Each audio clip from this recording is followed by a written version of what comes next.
Very good morning to all our change makers.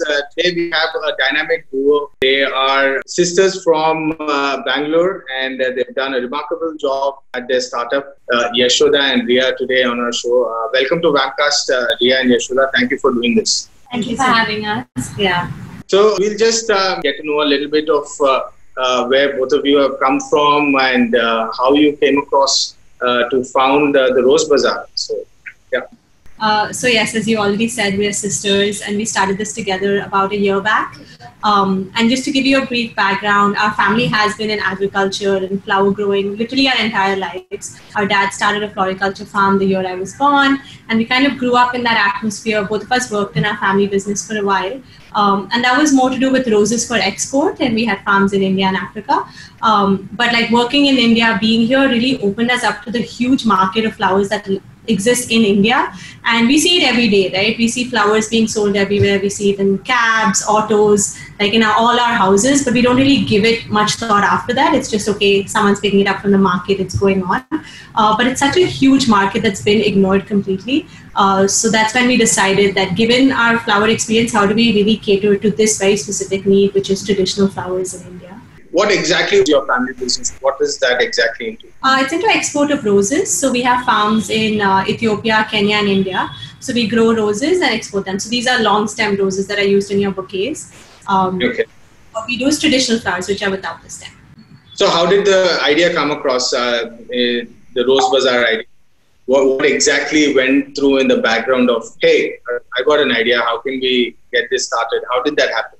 So actually, we were thinking about retail and flowers and what we should do generally about flowers initially. But once I was working at home, and my mom does a lot of puja, and like very intricate puja with flowers in the garden, from a vendor, all of that. So this was going on. I mean, it was always in the background. I never thought about it. But one of the days when I was just thinking about like, what should I be doing next? We both knew that we wanted to work together, but like what to do.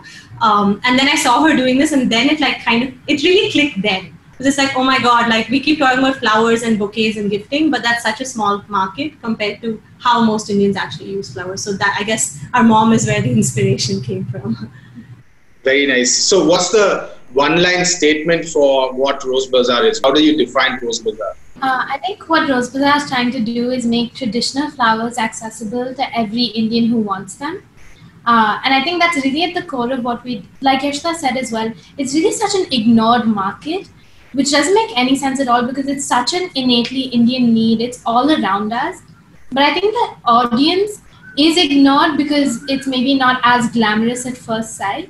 And to this day, a lot of people are like, as soon as they hear that we're in flowers, they're like, oh, do you do bouquets? Do you do events? Do you do those things? But as soon as we mention that, no, we actually do puja flowers and we really focus in only on that, then people are like, oh yeah, like that's what I do, that's what my mom does, that's what my grandmom does.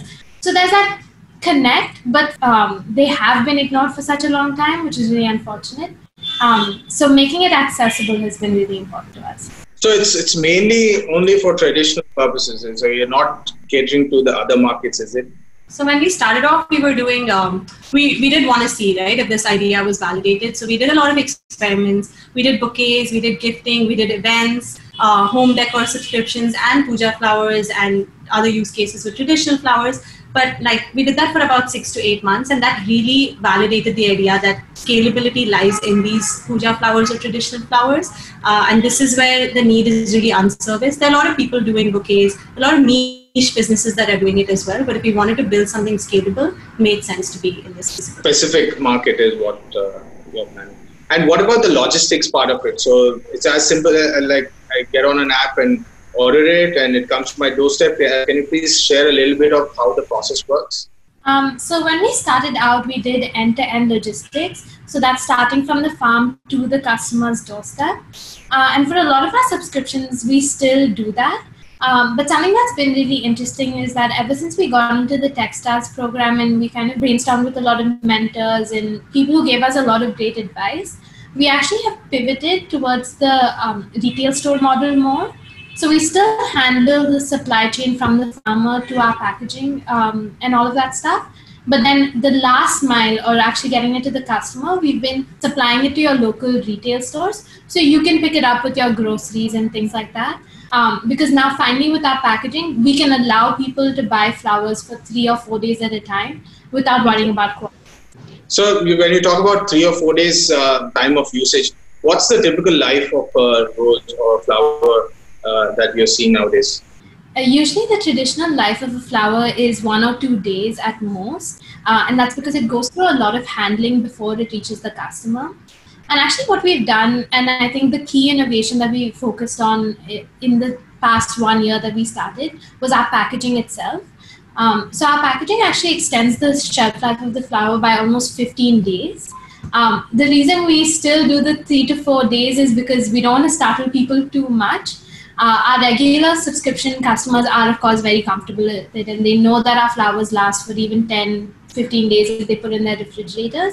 But for the retail store customers, it's really a game changer, because you would have never seen traditional flowers in retail stores, because if it only lasts 1 or 2 days, how are retail stores going to supply them, But with this packaging, the retail store is able to hold it for like 1 or 2 days, and then the customer is able to enjoy the flowers even beyond that. Which has been very important. So what is the packaging? What's the whole story behind the packaging? What exactly did you guys come up with? So it was a very long journey, and it really started out very simple. Our main thing was we didn't want to create a lot of waste every day, because it is an everyday product, right? So we started out with something very simple like a paper box, but we were always like, can we do a little bit better, because paper, it still absorbs moisture, things like that.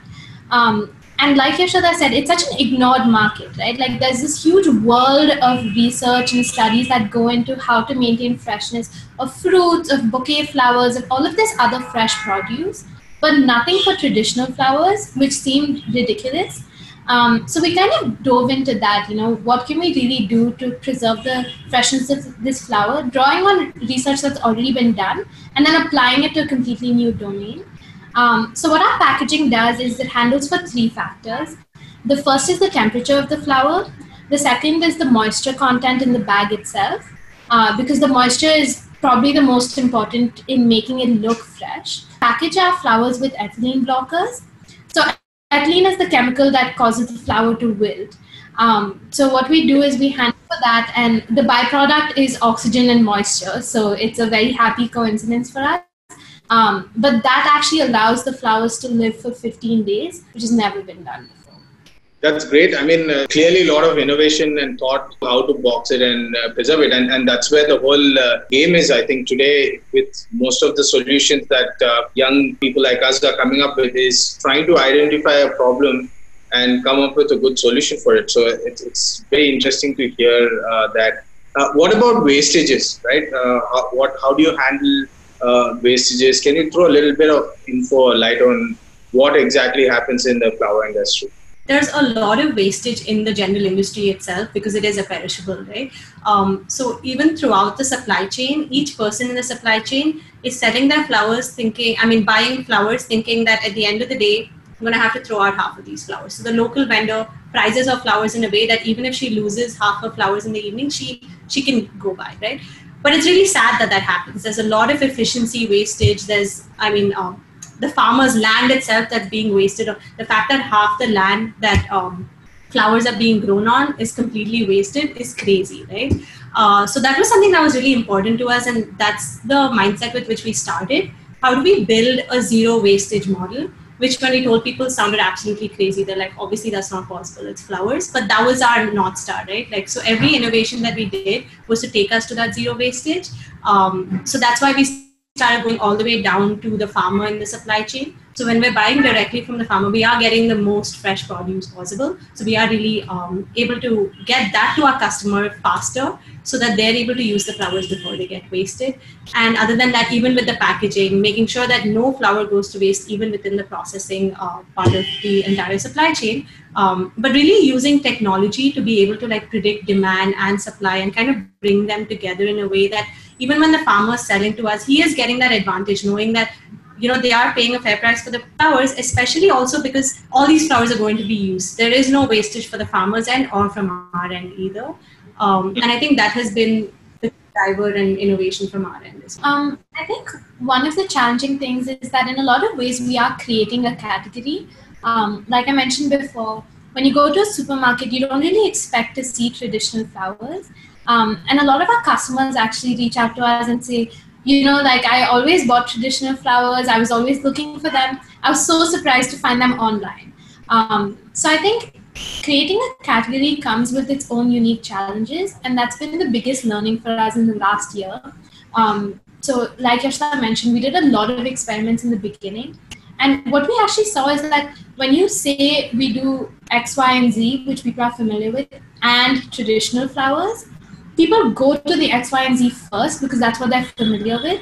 And so you have to be bold when you're creating a category and say, this is what I'm going to do, and I'm really going to hone in on this because we know the potential and we've seen our customers validate that for us as well. And when you're creating a category, you just kind of have to go for it because there's no like precedent to tell you how to do it. I'd say that was a unique challenge. Very rightly said. I myself am trying to create new products or get into new ventures. And what you're saying is absolutely right. People don't like change. And even if you offer something that is of interesting, like something that is more advanced compared to the traditional methods, people take a step back saying, will this actually work? There's a lot of inhibition around it. So, I mean, it's great that you've been able to crack that. I keep seeing that on your page as well. I feel like you're constantly innovating and coming up with new things. I mean, the VAMcast itself is one of the setting up as well. Thank you. So you've been, featured in, your story. You've been featured in FICCI. How was the experience? I mean, what led to that? I mean, getting the exposure that you need, and also more about the funding that you guys got. What was the whole thought process behind? Was it intentional? It would be interesting to know that. I think a lot of it was just a lot of things coming together in a way. Definitely serendipity in that sense. Even through the Techstars program, it just happened so quickly, applying for it, getting into the program and everything that like we didn't even ever really have that time to think and like take a step back. And I think it's mostly like that always in business, right? And we kind of saw that with our family businesses and how our parents kind of went through it as well. It's really about just taking the opportunities as and when they come and like making the most of it. And that's what I think we've seen the most. We have been really fortunate in that because we are building a business that's kind of unique, has not been done before. People are interested and want to learn more about it and stuff. So there is coverage in that sense. And we've had some good mentors who've always like directed us in the right direction through the program. I mean, that was the biggest thing that came through the funding. More than the money, it was that like ecosystem of mentors being able to guide us and like make a long-term plan and strategy. Because I think when you're doing the day-to-day, it's so easy to kind of get stuck up on what do I have to deal with today versus where do I want to see the company in 3 months, 6 months, 1 year, 5 years. And I think that was the biggest learning through Techstars and the funding process. I think that's a very interesting point you touched upon, which is having a good mentor, right? Apart from family mentoring, especially in family businesses, it's really important to have an external mentor. How did you come about, finding a good mentor, and what is that you've learned through the, process? Yeah, our default mentors have always been our parents. It was very easy to go to them and of course a lot to learn from them as well. But yeah, as you rightly said, you need that external mentor to show you a completely different perspective. And a lot of times, we take our parents' hard work and success for granted as well. So it's nice to get that. And I think it kind of just happened like first, we kind of had to figure out where our limitations were or where we wanted to grow. And I think that work had to be done by us. And in terms of mentorship, people are really willing to like help and give advice and like guide you. I've seen mentors who have, I've been like, okay, if I get one opportunity to talk to them, like I'm going to ask all these questions. And they're like, okay, let's set this up for every week. Like you have that much time to spend with me. That's great. So I feel like people are just very nice about that as long as we are open about like asking for help. So that has been a great learning in the mentor. That's good. Yeah. I think we've also been very fortunate to be a part of communities that have helped us grow. So I think you mentioned FICCI Flow. That's been really important for us in terms of having a lot of women mentors to help us grow.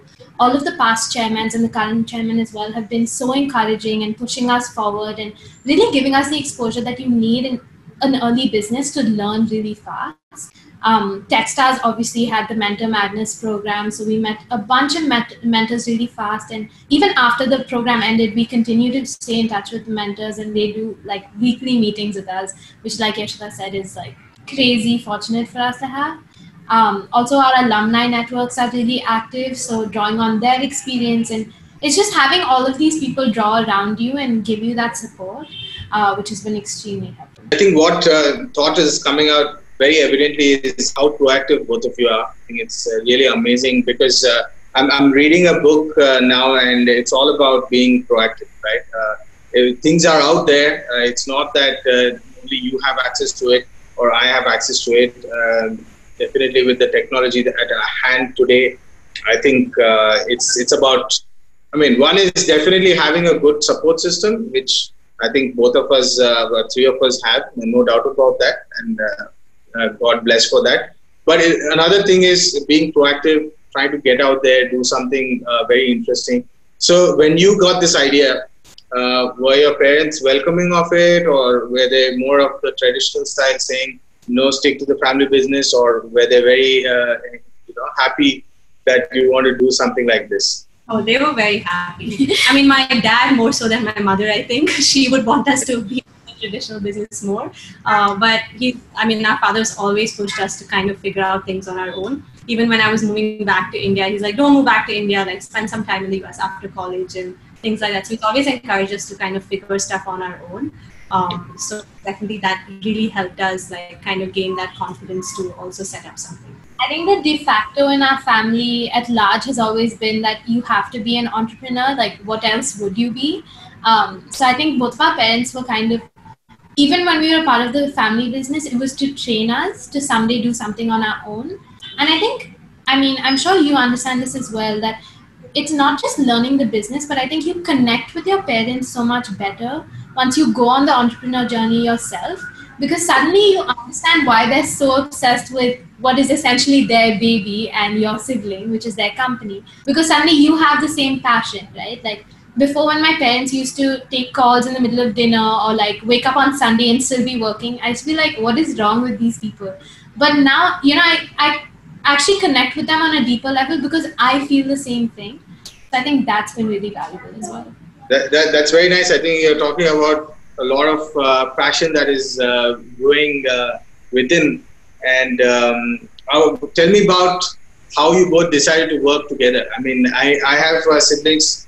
I have 3 siblings, so there are 4 of us totally, and it's wonderful. I mean, it's amazing, and at the same time, we have the best and worst of both worlds, I suppose. How is it working with a sibling, and are you guys always rally together, or you have disagreements? How is that coming into the workforce? I mean, I think when we were kids, if you ever told me I would be working with my sister, I'd be like, oh my God, like I would need a lot of help for that. But no, I think like over time and as we grew up, I think what really helped is also being away from each other during college. That's when you really start respecting the other person as an adult and start learning, you start relearning that relationship also, right? Versus like growing up together as kids, fighting all the time, all of that stuff. So when we came back and decided to work together as well, one thing that really helped is being very open with our communication. So if there's something that we both don't agree, I mean, one of us doesn't agree with, really trying to hash that out as well. But ultimately, like our vision is the same, right? Like we are very different personalities. Anybody that meets us can tell that we're polar opposites. We have completely different strengths and weaknesses, all of that. But like there is something that's like bringing us together. And once we have that set, everything else can kind of be worked out, right? So with that in mind, we always, I mean, of course, there are times when we don't agree on something, but then we sit and we're like, we have to figure it out. Like whether we agree to disagree or figure out a solution together, It needs to be done. It's kind of like being married to your co-founder, because like if we don't agree, where can we go, right? Like we have to go home together, eat dinner together. So we have to work it out. Yeah. And I think one thing that's helped is that because we do have very different strengths and very different academic backgrounds as well, we focus on different areas of the business. And one good thing is that when you have these different strengths, it can divide you. But as long as you trust the other person, you can be like, I disagree, but I know that this is your domain. And so I'm going to like let you handle this. And you learn from each other and you grow from each other. And I think it helps us a lot that we have a younger sister and she's like 10 years younger than me. So when we go home, it would be very toxic if we worked all the time. But our younger sister is like, no, you can't work when you're at home because you both will leave me out. So that's been really good for our relationship as well. That's very nice. Very good to hear that. And tell me about the whole COVID experience, right? How did your business handle the COVID-19 and what is the way forward for you guys?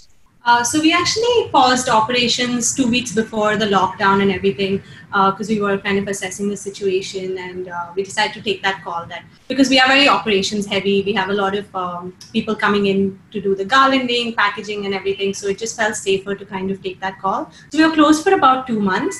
But what was really interesting is that during those 2 months, obviously we weren't running operations, we weren't running ads or anything, but we started getting a lot of leads, not just from Bangalore, interestingly from Hyderabad, Chennai and Mumbai.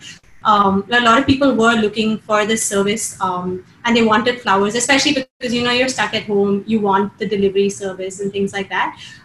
So that was an interesting learning. And now we've restarted. Things in Bangalore have improved quite a bit. And of course, we've taken all the required measures. And even now we're kind of batching our deliveries and stuff. So we're minimizing that contact with the customer.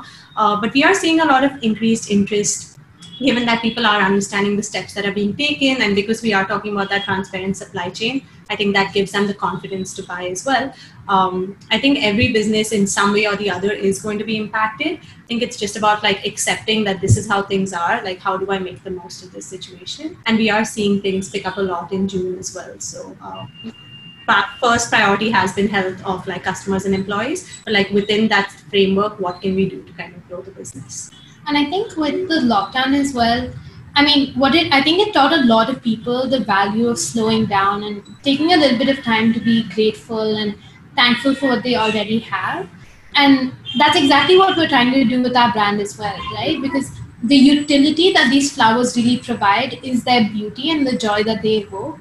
And I call that a utility because everyone needs at least 5 to 10 minutes of every day to slow down and center themselves, whichever way they do it. And we see our flowers as one of the ways to facilitate you to just slow down and be grateful, to have a better day because you have those 5 minutes. So I think that is aligned really well with our customers. How's the whole digital aspect of your business, right? Who developed it? Did you develop an app, and did you outsource it? What went on behind? We do have a thing about developing in-house. It's a bias that I come with. So my degree is actually in computer science. So we develop pretty much everything in-house as well. In terms of technology, I think it's a really interesting opportunity because you're dealing with a customer base that's maybe not the most comfortable with technology, but also a customer base that hasn't really been designed for in terms of technology, which could explain that. And so you have a really interesting challenge that whatever you build has to work in vernacular languages, whatever you build has to work on every kind of phone, because these flowers are used in the most high-end houses. They're also used in middle-class houses. They're also used even by the ladies who do the garlanding in our office, right? So that has been something that's really integral. And I think one of the benefits of building in-house is that it makes us very agile. So to give you an example, during COVID, we kind of changed our model of delivery. Earlier, we used to do everyday delivery because, like I said, it's a little bit hard for customers to immediately jump into that 10-day shelf life model. But with COVID, we actually started delivering only twice a week. And that would be really hard to do in terms of configuring all of our systems if it was done externally. But because it was all internal, it was fairly easy for us to redo everything and get those efficiencies going right away. So yeah, I think it's worked out pretty well. That's great. Actually, I mean, I myself have tried to develop some apps and all of that. And unfortunately, I'm not a computer science background. So I do understand the difficulties of being on the other end. But I mean, it's great to know that, you have computer science background and you can build everything from scratch. And as startups or new innovators, it's not a fixed path. It's an undiscovered path. So you do really need to keep changing it, adding some things, taking off some things. So it's great to know. So thank you so much, guys. I think it was a great chat for me. I've learned a lot about the rose business and how two young ladies are going to conquer the flower market. I think it's very exciting, and I'm very happy that you guys accepted to do this. Thank you. Thank you so much for hosting. It was really nice chatting.